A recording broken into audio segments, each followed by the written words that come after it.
Le RIVO, c'est un réseau d'intervenants principalement composé de psychologues. On a aussi des massothérapeutes, des psychothérapeutes qui sont formés dans l'intervention auprès des personnes ayant subi de la violence organisée et qui comprennent les parcours migratoires de ces personnes-là. La plupart des gens qui viennent nous voir au RIVO, ils viennent nous voir parce qu'ils ont vécu une expérience traumatique. Souvent, ils ont vécu de la violence dans leur pays, ils ont vécu de grandes injustices. Puis souvent, ça a été répété.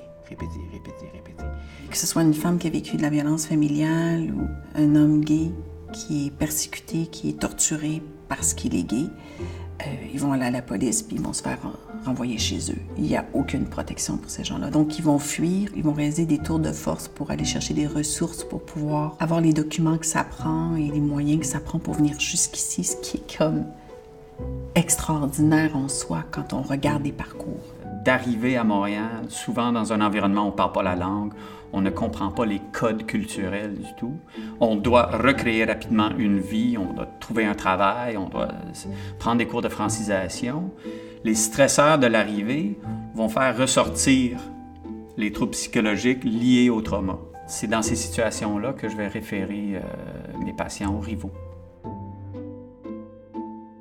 La psychothérapie, c'est non seulement le traitement par l'accompagnement, l'écoute, la parole, mais c'est aussi leur insuffler, tu sais, ce feu sacré pour passer à l'action. Notre rôle, c'est d'aider ces gens-là à regagner un sentiment d'être en maîtrise de leur propre vie, d'être capable de mobiliser les ressources internes nécessaires pour se reconstruire. Donc, on les voit rétablir un réseau, puis graduellement se réinstaller. Ce qui fait que ce même processus-là, qui est très lent dans le bureau, on dirait qu'il se passe un peu après ça avec la population, puis ça se réinstalle doucement. C'est un réseau d'intervention auprès des personnes ayant subi la violence organisée. Ils ne sont pas que la violence organisée. C'est-à-dire qu'avant de vivre ce qu'ils ont vécu, ils ont une histoire. Là-dedans, nous avons des enseignants, nous avons des médecins, nous avons des psychologues, nous avons des travailleurs sociaux. Après ça, c'est des gens à qui on doit permettre justement de passer de la survie à la vie pour qu'ensuite ils puissent contribuer puis qu'ils puissent s'accomplir. Ça prend des conditions et une des conditions, c'est qu'ils puissent retrouver confiance en l'être humain et puis que les personnes les voient justement comme des personnes qui ont un potentiel.